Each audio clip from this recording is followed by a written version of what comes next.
one of my favorite seasons right here. Let's talk about it with Daddy Cajun. Welcome back to Bent on the Bayou. Crazy Cajun B, Brandy Maroy, sitting here with Daddy Cajun. So we spoke about a couple of things on how we was living. We talked about fishing, trapping, crawfishing. But our second, I don't know if it was our first or our second biggest money maker, Daddy. What we about to talk about? Alligators would be good. Alligators or crawfish? What was your biggest season in money making? Or did they run the same? Crawfish. Crawfish? Yeah, crawfish season. Oh, okay. I thought I wasn't. I never knew. Alligator was just fast money. Like, instead of making it in a month, I'd make it in a week. Catch them all at one time. The faster you catch them, the better off you are. Less expense. Oh, My we. okay. But that was one of the biggest money makers, though, right? Yeah. Okay. And let me look. And I say this all the time when I talk to the people. When we would go, we would go the week before to do what? To get ready, we'd go cut the poles. We'd get ready. We'd go find where they was at. Like that, when season would open up, well, we knew exactly what to do and where to go. So before we would start an alligator hunt, we would go with the cane pole. Mind you, cut all these, Lord, cut all these branches and poles and whatever else we needed to stick in the ground. We also use flagging.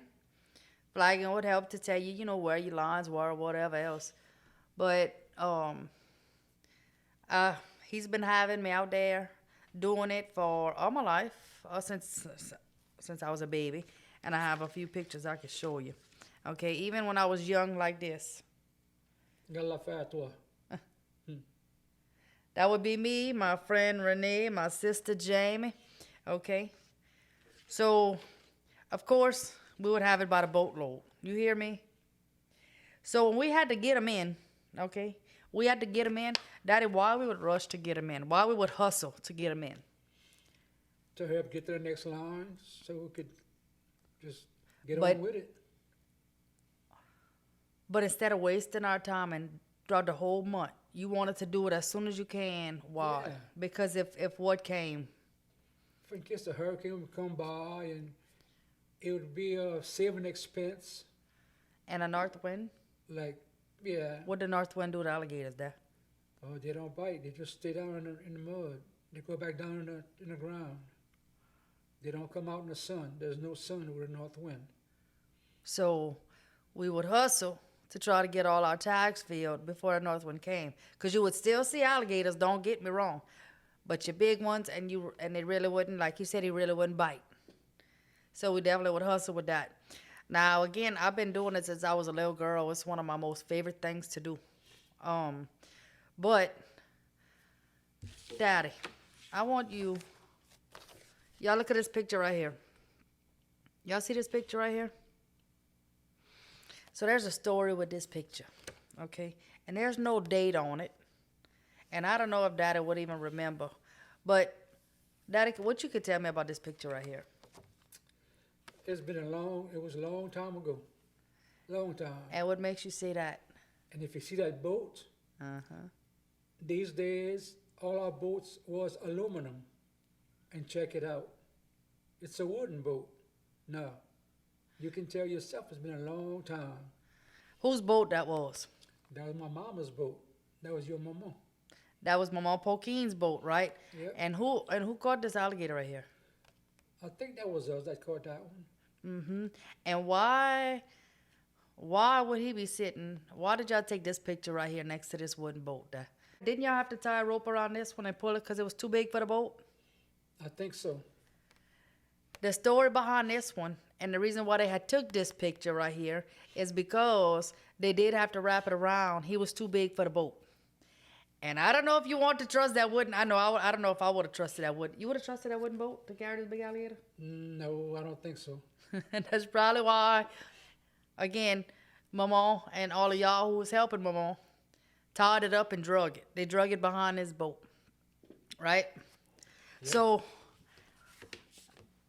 when, even when I was little, how you would get paid from the alligators there? How would get paid? Mm-hmm. We would bring it to the market and they'd go ahead and measure it, see how long it was, and so much a foot. Then I had so many feet altogether, and pay us with so much a foot, and they pay us cash. If Pay his that's cash, and he had to pay his own taxes. Again, all the ways we had to work and make money was off the land and off all the animals, and that's how we ate, made money, whatever the case was. And I'm sure back then the gas was a whole lot cheaper, but yet still expensive when you had to take care, when you had to go out and do all this, right? yeah. And you don't know about how old you was in this picture there? With my mom's wooden boat? Must have been in the 20s. Cool. Must have been in about the 20s, he said. And how old you are right now there? 71. Must have been 25 or 30, yeah. Yeah. Must This have been picture right 25 here. or 30 years old. Helping my mom. Now, when y'all was in the marsh out there, who else was out there actually hunting alligators with y'all? I know it was somewhat of a family thing. That's what it was. It was me, my brother Phil, my mama, Mr. Bob. And who is Mr. Bob? That was my mama's boyfriend at one time. Pawpaw Bob. Oh, he was so sweet. I never got to meet my pawpaw, his daddy. I never got to meet him. I heard he was a really good man as well.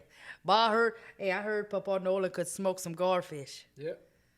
I heard Pawpaw Nolan could smoke the hell out some garfish.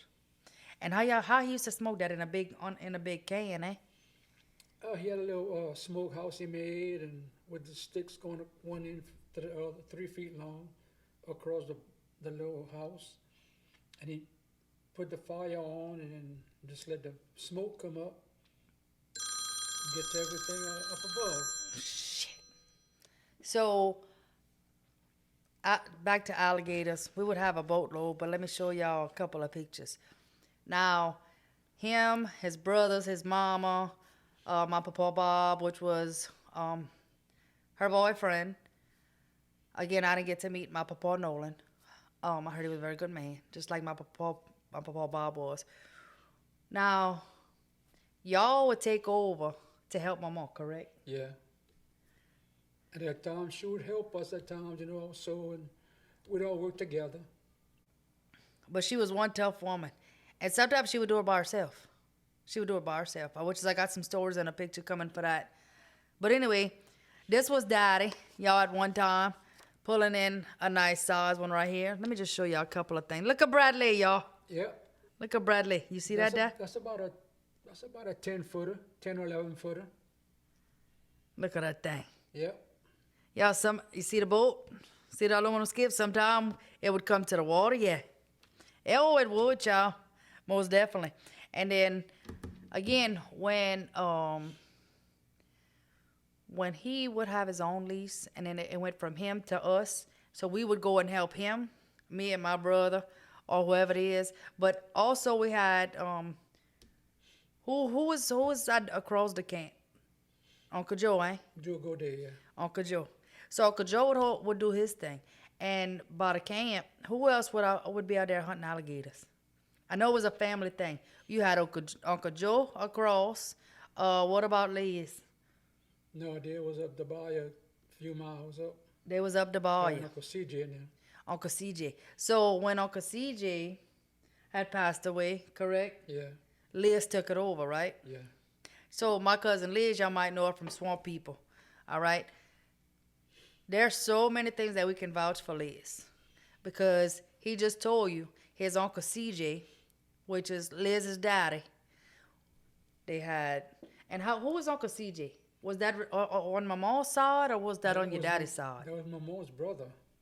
So my mama, who was out there hunting and doing her thing and having her boys help her, her brother as well was a few miles up the bayou. And then we had Uncle Joe across, I was about to say across the street there, Mela, across the bayou. So all of our little people was in that area doing our thing. But when Uncle CJ passed away, Liz took over. And because the women, because we still had to do it, and we still did it, and we know we're doing, she was one of them that was out there to make, catching them gators and kicking ass. Yep. Catching gators and kicking ass. Just like I was, because you didn't see a whole lot of women. But the ones we knew the most, what we had, my mom, me, Liz. What's Uncle Joe's wife? Was she out there a lot? No, not too much. Miss Sarah, huh? No, yeah, not too much. Oh, well, so Miss Marie was out there, huh? Sometimes. Miss Marie, and she was up the bayou too, wasn't she? At times she was. Yeah. So there was a very few women who could actually go out there where we were and do it by themselves. Now on my daddy's lease, when I did it by myself, he still had the tags, but he would take half the lease and he would give me the other half. So again, I can vouch for Liz, for anybody who doubts her. Nope, it's about as real as it come. I know because I'm a mini Liz. You know that's it runs in the family. It's what we did. It's what we had to do. We hustled. Matter of fact, let me show you this of me and my daddy.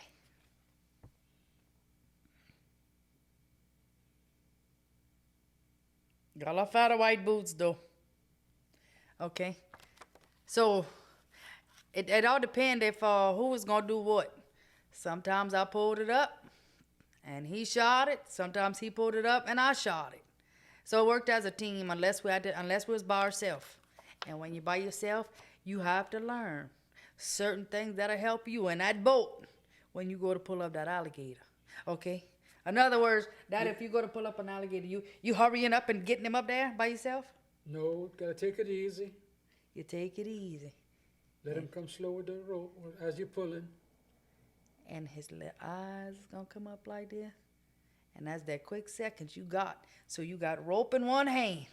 And when you know he's almost at the top, eh? Yep. When he's almost at the top and you feel him coming, that's when you reach with the other one. And you got that split second to hit that kill spot, right? How big it is? It's about Quarter size, huh? Yeah. Size of a pencil. Now, Round, that is. so you better make sure you hit it. If not, that's when these gators go to cutting up. Okay, you got that one time. You better hold on, yeah, because he's gonna try to get away from you. So again, you had a lot of techniques and know what you should do and what you shouldn't do and how you make your job easier. You don't make it harder. Okay, a true fisherman is gonna fish, catch him, do what he needs to do, and roll with it. Okay, not cause a scene. But so when we put the gators in, what's the last thing you do to the gator for it to be legal there? Once you roll them in, you kind of get to the tail. You cut the tail a little bit, and you got to tag them. That's what makes it legal. A tag, an alligator tag.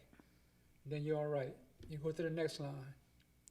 Now, how easy is it for you to put them tags in? Sometimes you have a problem because they flap their tail. Got to be real careful. Got to know what you're doing all week. Because that tail will come back. What it is you hitting them nerves. Them alligators, their nerves are still moving. They're going to claw the boat like this.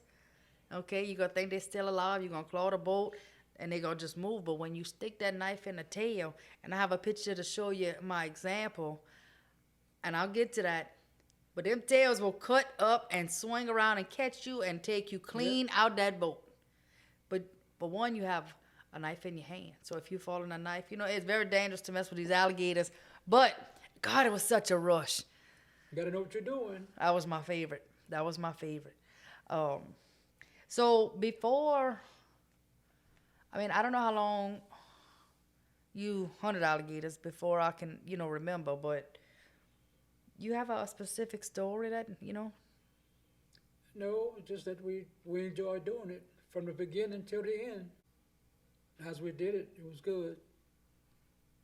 C'était tout bon, like I say. All good. In the woods. Yeah, tout bon.